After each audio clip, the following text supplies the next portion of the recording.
माता देवहूति एक दिन अपने पुत्र कपिल देव को सुंदर से वस्त्र पहनाती है, सुंदर श्रृंगार किया है और आसन पर बिठाया है। माता देवहूति कहती है, प्रभु मैं जानती हूं कि आप परमात्मा हो और मैं आत्मा हूं, और ये भी मैं जानती हूं कि आप मेरे पुत्र हो और मैं आपकी माता हूं। कपिल देव भगवान कहते, जब आप जानती हो तो फिर माँ अपने बेटा की सेवा क्यों कर रही है?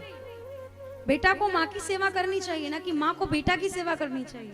आप हटो। माता ने कहा, आप भगवान इसलिए मैं आपकी सेवा कर रही हूँ, बेटा की सेवा नहीं कर रही हूँ। माता कहती है, आज मेरे कई प्रकार के प्रश्न आपके चरणों में समर्पित हैं, आप मेरे उन प्रश्नों का उत्तर दीजिए। भगवान कहते हैं, माँ कैसे प्रश्न आपके हैं, बताओ तो सही। माता ने कहा, मेरी 5 कर्म इंद्रियां हैं और 5 ज्ञान इंद्रियां हैं, ये सब मुझे अपनी ओर आकर्षित करती हैं। आपको मालूम है हमारे शरीर में कितनी इंद्रियां होती हैं? आपको पता है कितनी इंद्रियां होती हैं? नाक, आंख, कान, जिह्वा, उंगलियां, ये सब इंद्रियां हैं। 10 इंद्रियां जीव के शरीर में होती हैं और 11वां इन सब का मालिक मन होता है। माता देवहूति कहती है, मेरी आंख मुझे अपनी ओर आकर्षित करती है। आंखें कहती है, अच्छा अच्छा देखो।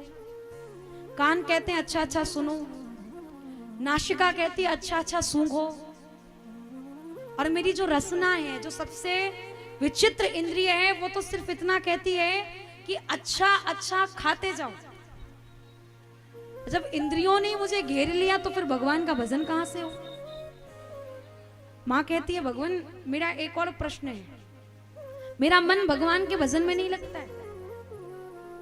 तीसरा प्रश्न मेरा यह है कि मुझे यह बताइए कि बंधन किसका होता है, आत्मा का या शरीर का?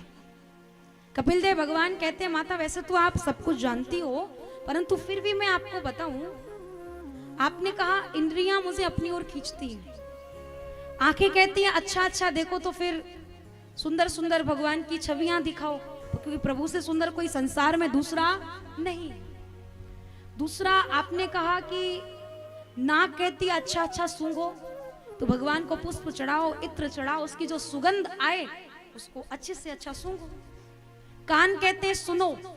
कैसा सुनो? बोले अच्छा सुनो, कुछ कलयुग की बातें सुनो, तो भगवान के भजन सुनाओ, क्योंकि उससे बढ़कर संसार में कुछ नहीं है। रसना कहती है, अच्छा अच्छा खाओ, तो भगवान को भोग लगाओ और खाते जाओ, पर वो कभी नहीं खाना चाहिए जो प्रभु के भोग में नहीं जाता। आज के समय में लोगों का भोजन इतना बिगड़ गया है, इतना बिगड़ गया है, जिसका कुछ कहना नहीं। व्यक्ति को अपने यहाँ तो फिर भी कुछ नहीं है, बाकी हम लोग जब बाहर जाते हैं तो हम लोग देखते हैं कि इतना अजीब भोजन है कि देखकर भी अपनी आंखें बंद करनी पड़ती है। व्यक्ति को ये नहीं पता है कि हम क्या खा रहे हैं, हमारे लिए क्या उपयोगी है, क्या जरूरत है, क्या जरूरत नहीं है, क्योंकि कलयुग इतना सर पर चढ़ गया है कि उसको यही नहीं पता कि मेरे लिए ठीक क्या है। अब आती है बात देखने की।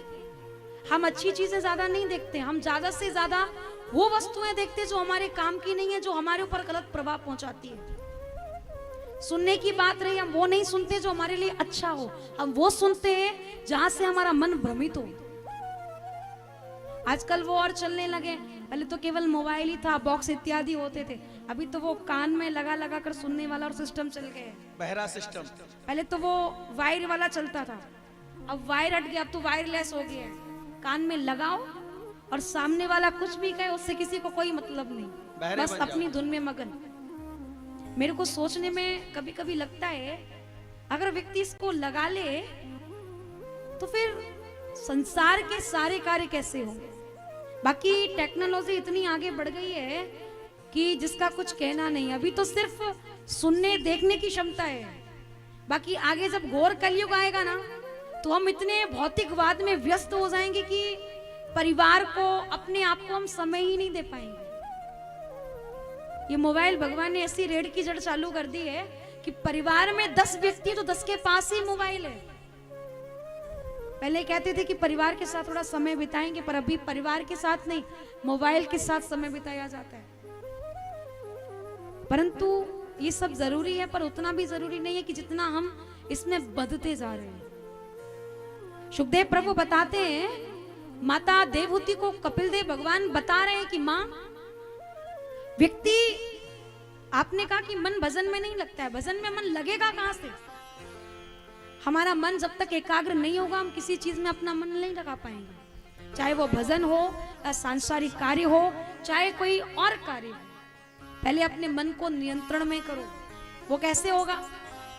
जब तक आप प्राणायाम नहीं करोगे, प्राणायाम माने योग नहीं करोगे, आज की भाषा में कहूं तो एक्सरसाइज नहीं करोगे, तब तक आपका मन नियंत्रण में नहीं होगा। जब तक आप अपने भोजन पर नियंत्रण नहीं करोगे, तब तक आप भजन नहीं कर पाओगे। होता क्या है, 3 बार भोजन और भजन 1 बार, परंतु उसमें भी आते हैं संकट हजार। कभी हमें बच्चों की याद आती है, कभी हमें पत्नी की याद आती है, कभी हमें माता पिता की याद आती है, माने याद में ही जीवन जा रहा है। भजन जब भी करने बैठो, सर्वप्रथम प्रयास करो कि केवल संसार से हमको दूर होना है, विशेष करके अपने परिवार से। कितनी देर के लिए? मात्र जितनी देर हम भजन कर रहे हैं उतनी देर के लिए। जिस दिन आप इस तरह से भजन करने लगेंगे, आपका मन केवल और केवल प्रभु के भजन और संकीर्तन में लगेगा, उसके अलावा कहीं और नहीं लगेगा। माता ने सुना, माता का मन सिद्धिदा नदी के रूप में परिणित हो जाता है। कपिल देव भगवान मां को प्रणाम करते हैं और वन में प्रस्थान करते हैं।